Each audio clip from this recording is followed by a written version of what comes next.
In 2025, you're gonna put your faith to action, and this is how and why. So often in the Christian faith, we just have a dead faith, and it's a lot of sitting down and receiving, and learning and reading books, but no works accompanying those faith, right? That faith. For the longest time, I would struggle with like depression and things like that. And there's a song I wrote actually, and it says, "Standing still will make you feel like a life with no direction." And I would have those feelings of, oh, my life is going in no direction, or I'm not sure what to do, confusion, those things. God really just showed me that when I'm standing still, that's why I feel dead, because I'm not doing anything. If I'm just sitting in my house all day, contemplating, or just doing literally nothing, scrolling on my phone all day, I'm going to feel dead. You're still living in sin. You're still experiencing all these negative things like maybe depression and sadness because you're not doing anything, And this goes beyond just productive work, but specifically faith-based things, which is obeying God and what he says, or even just achieving those dreams that you believe in your heart and that God's given you, or maximizing your gifts. And all these amazing things that we want to do just require work at the end of the day. We want to put our faith in action, and it all starts in prayer at the end of the day. There's 4 prayer points here. The first is to have the mind of Christ. We actually find that in Philippians 2. Philippians 2:3, it says, "Do nothing out of selfish ambition or vain conceit. Rather, in humility, value others above yourself, not looking to your own interests, but to the interest of others." And in verse 2, it says, "Make my joy complete by being like-minded, having the same love and being in one spirit and one mind." So when you pray to have the mind of Christ, it's to be humble, and because that's what Jesus was. He was so humble. And it was also just to making sure that every work we do is in service of other people. And God has to really change our mindset for that. And those are the questions I ask myself sometimes. If I have an option in front of me, I can do this thing that serves myself, or I can do this thing that serves others. And I find I always get the best results when I choose to serve others. It's like very hard. That's very not natural. That's why it needs to be a prayer point for God to like literally rewire in your mind to not look to just your own interest, but the interest of others. So when you look at other people's interests and you're looking to serve the people around you, then you're going to actually create the most value. The next is for an increased capacity to serve. Oh my gosh, I remember praying this about this time last year. And the reason I pray this prayer is because when I imagine the life I want to have, right? When I think about, okay, one day I want to be married and I want to have kids and I want to maybe have a business or I think about all these things I want to do, and I look at myself in this moment, I'm like, that's too much. Like, I can't do those things. Like, I can barely handle my life right now. How can I possibly be a mother and, be a wife and all these other things? Like, that's beyond me, right? So when I think about the goal and where I want to be and where I'm at, I see such a big disconnect. So that's why the prayer for God to just increase my capacity has been so tremendous, just to see, because it's like, if I want this bigger and better life, I need the capacity to like even hold it, right? And to like sustain that life. I think the way God answered that prayer is that he gave me more love in my heart. Like, even sometimes the things I do, I'll literally just see God make that easy for me to do. Like, I'll do so many things and it's like not hard because I'm not really doing it in my own strength. I'm doing it in God's strength because I asked him to give me the ability to do that. Praying for God to like just fill in those gaps where you lack. And one verse I wanted to share about that was Philippians 2:13, and that says, "For it is God who works in you to will and to act in order to fulfill his good purpose." So I love this verse because it's talking about how God is the one that actually gives you the will in the first place, and then he also gives you the ability to act to fulfill his good purpose. So this to me is so cool because God is the one that gives you the will, right? So when I think about God giving you the will, it's not just the desire, but it's the strength to do it. So let's say you have a desire to like evangelize. You're like, oh, I want to share the gospel more. That desire is a seed. And you have to go to God in prayer and be like, God, give me the actual like genuine hunger and desire to do these things to the point that I can actually go and do it. So pretty much it's just God, like literally. It's like almost sounds like bad advice. It's like, how do you do this? I'm like, literally God. Like, you just pray to God and ask him. Okay, the next one is for a heart to love. So that kind of goes back to increased capacity, where it's like I need a bigger heart to love more people around me. And that is a prayer point because love and forgiveness is supernatural. And I don't want to serve God and like do the things and not love people. So my prayer is just to genuinely love people. And this is actually the cheat code of it all, because when you actually love the people you serve, it doesn't even feel like service anymore. And I do sometimes still find myself in that place where I'm serving people and I'm around people and I'm like, I do not like you. Oh my days, you're pissing me. Like, I just don't like them. And that just really reminds me like, okay, I need to pray to God God about this, clearly. If I just pray to God to like fill me with his love for these people, then I can do it and actually care about them, you know? So this is something I'm still working on. And I think I'll forever work on it, because love is the greatest commandment for a reason, because it's sometimes difficult to do. But that's why it's important to pray for it, that God would actually just fill you with love. Because when you're motivated, when your fuel is love, it burns so beautifully, versus if there's anything else like ambition, pride, or competition, like that is not as a pure of a burn, you know? So it has to be coming from love. So I just want to read 1 Corinthians 13:4 really quick. Love is patient, love is kind, it does not envy, it does not boast, it is not proud. So 1 Corinthians 13 talks about what love looks like. So yeah, I just know that I have to be motivated by love, and it's honestly a daily prayer. And then the last point is just for wisdom. James 1:5, if any of you lack wisdom, ask God and he will give it to you. Like every single day I pray for wisdom, because you just always need more wisdom, right? You just always need more wisdom. And I think it's very easy to get into like spiritual pride of like kind of thinking you know it all, but this, I feel like you just keep praying for more wisdom. There's more to know. There's just simply more to know. So having that humble posture in all of life, but even with God, just like, God, like I feel like I could do better in this area. Give me wisdom. He will answer that.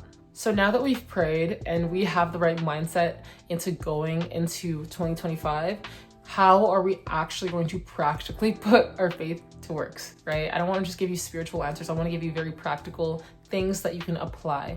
So the first thing I want to address is what actually stops us from putting our faith to action. Your actions do not have to be perfect. Like I was not perfect at all in 2024. My like disorganization, poor communication, like so many things. But one thing I was determined to do was to try.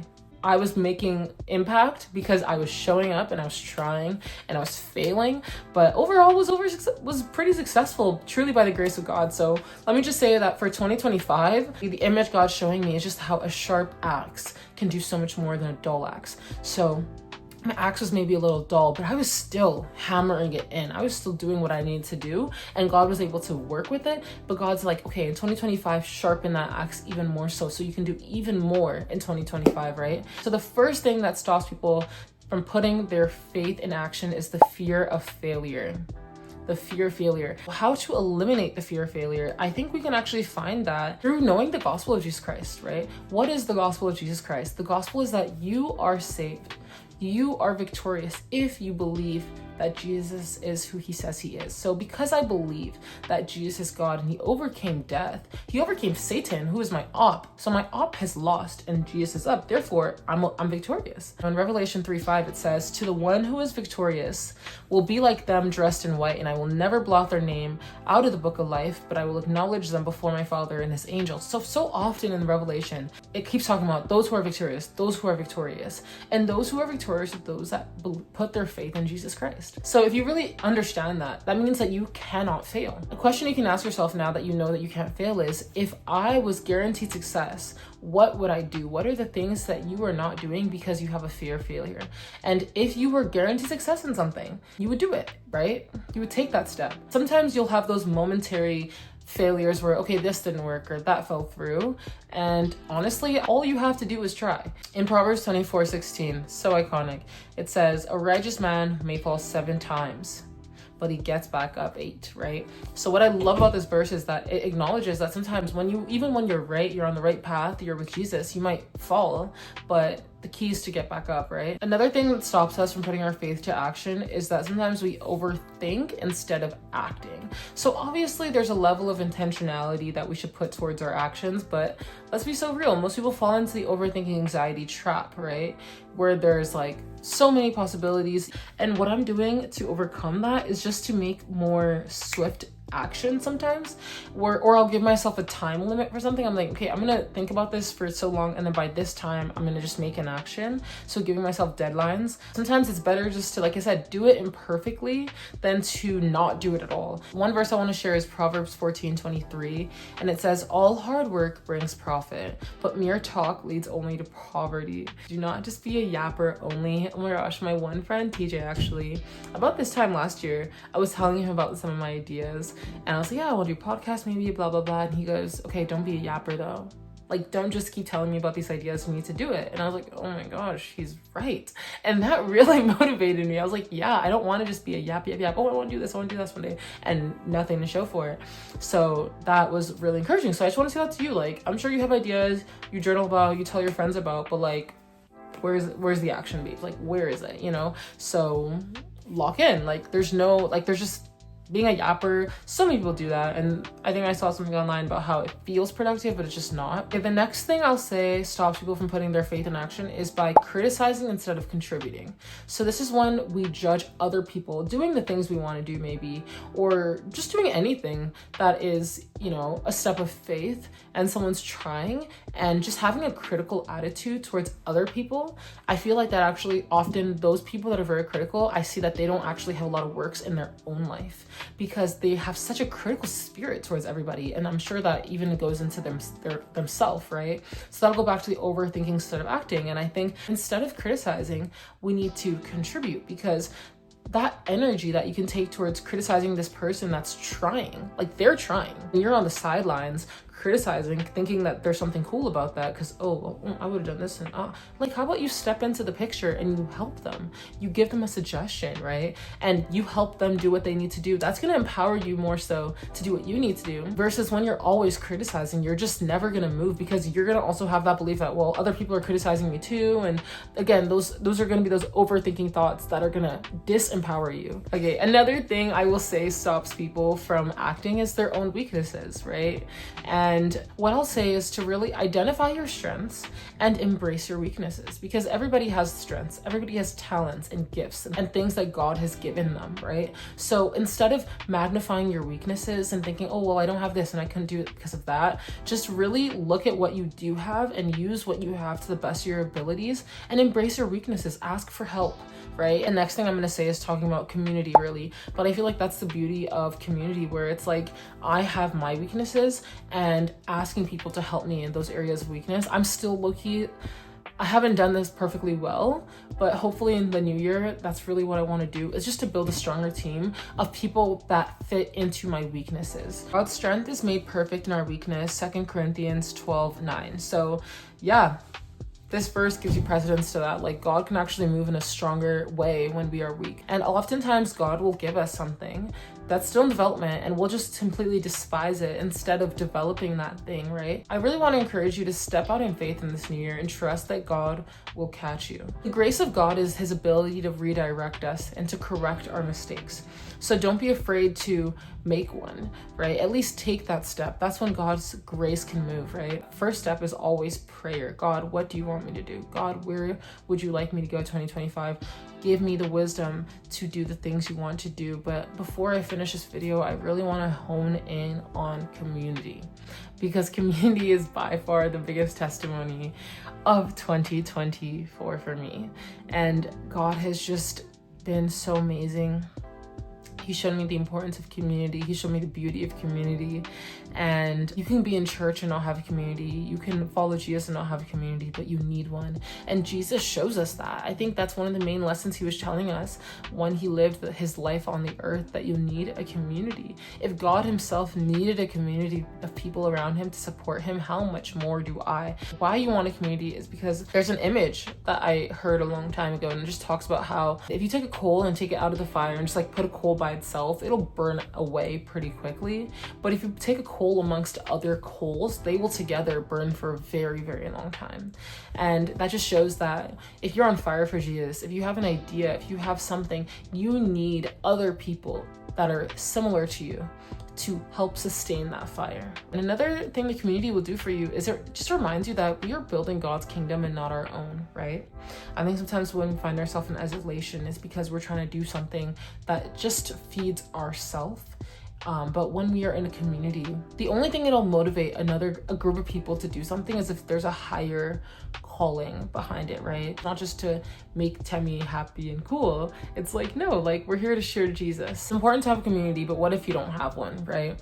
So that's where you can just kind of create your own community, or you just need to find a few people that are like yourself. And if you can't find anybody that's like yourself, then you can inspire people to kind of come along you in your dream, or to be on fire and truly pursue Jesus. And is to be on fire.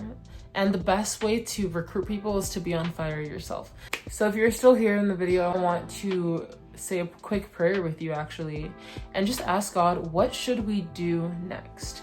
And also ask God for how to be accountable and who can encourage us. Because I can encourage you right now, and I do encourage you, and I believe in you. I really do believe in you. I believe in what God can do in you. But at the same time, you need somebody that's not me. I don't want to have parasocial relationships with people. I think you need something in real life, a real, actual, authentic relationship where someone can speak into your life and encourage you, and you can tell them your dreams and they can help you. I just want to pray, God, for whoever's watching this, and that you would just show them what to do next. Put somebody on their heart to maybe reach out to, refine their dream, God, and empower them to do the work this year, God. I pray that this would not be a year of chat, but it would be a year of work, God, and that they would do everything you want for them to do in this year. But God, I thank you as well for the gospel truth that they are enough and that you love them right now where they are, but you have so much for them. And I just pray that they wouldn't miss that, but they would do everything out of a place of rest and faith, God, and that they wouldn't do anything from impure place, but they would just do everything in love and in faith that you're gonna move. So Father, we bless whoever is watching this video. Thank you for my editors and my friends, in Jesus' name.